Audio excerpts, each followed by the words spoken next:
Você vai aprender física, eu garanto. Eu sou Ives Urquiza e você está no canal Física Total.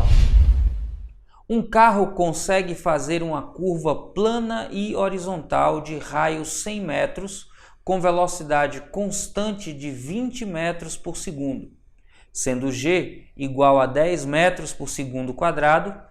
O mínimo coeficiente de atrito estático entre os pneus e a pista deve ser... Quando você tem uma curva plana numa região com atrito, é o atrito quem vai garantir que o móvel complete a curva.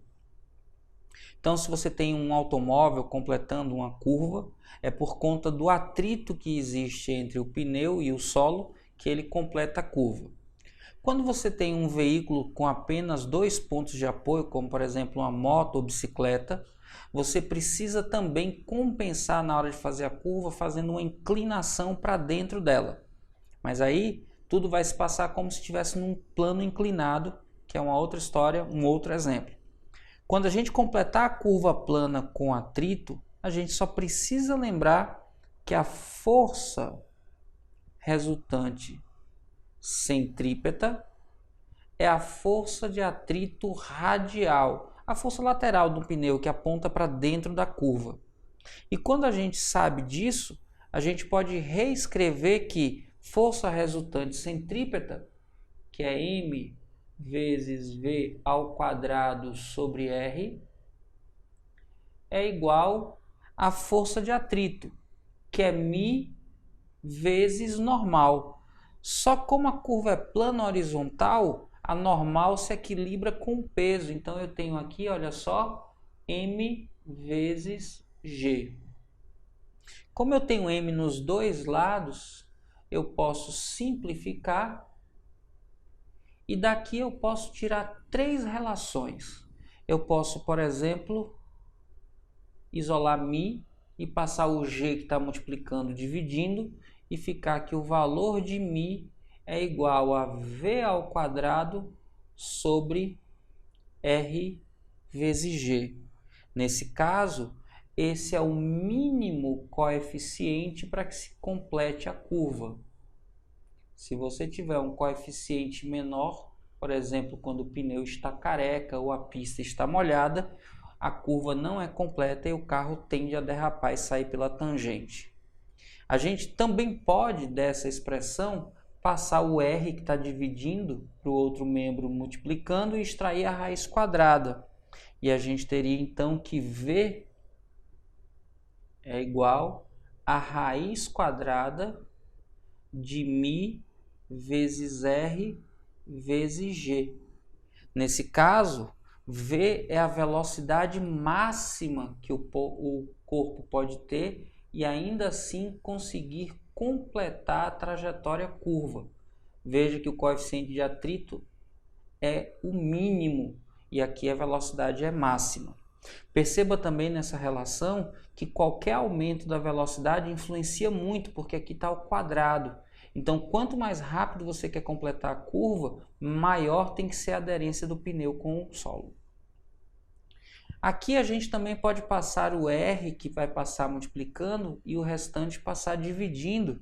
E a gente vai ter então que R é igual a V ao quadrado sobre μ vezes G. Neste caso, R é o mínimo raio de curvatura para que você consiga completar a curva. Perceba que quanto maior é a velocidade, maior vai ter que ser o raio e o crescimento é com o quadrado da velocidade. Se o pneu é o mesmo, dobrando a velocidade, eu preciso fazer uma curva com um raio 4 vezes maior, ou seja, uma curva mais aberta. Então, por segurança, quanto mais fechada for a curva, menor tem que ser a velocidade. É por isso que aquelas placas de trânsito avisam quando a curva é fechada, para que você diminua a velocidade para evitar risco de derrapar. Tranquilo? Anote isso aí. Na questão, e aí eu vou anotar aqui a palavra questão e resolver em vermelho para destacar. Na questão, ele quer saber qual o valor do mínimo coeficiente de atrito. Ora, se ele quer saber quem é o mínimo coeficiente de atrito, a gente já tem a expressão para usar. Mi é igual a V ao quadrado sobre R vezes G. Ele disse para a gente quanto era a velocidade. Em metros por segundo, 20. Ele disse para a gente quanto era o raio. Em metros, 100. E a aceleração da gravidade a gente sabe que é 10 metros por segundo ao quadrado. Então, substituindo 20 ao quadrado vai dar 400, dividido pelo raio, que é 100, vezes a gravidade, que é 10. Eu fico, então, com 400 no numerador, 100 vezes 10 dá 1000. Simplificando os zeros, 4 dividido por 10 é igual a 0,4. E a alternativa que diz esse valor para a gente é a da letra E, de eita, poxa, coisa fácil. Fácil quando a gente sabe o que fazer. Nesse caso, tudo começou porque a força de atrito era igual à resultante centrípeta. Depois foi só manipular para encontrar aquilo que foi pedido. Tranquilo?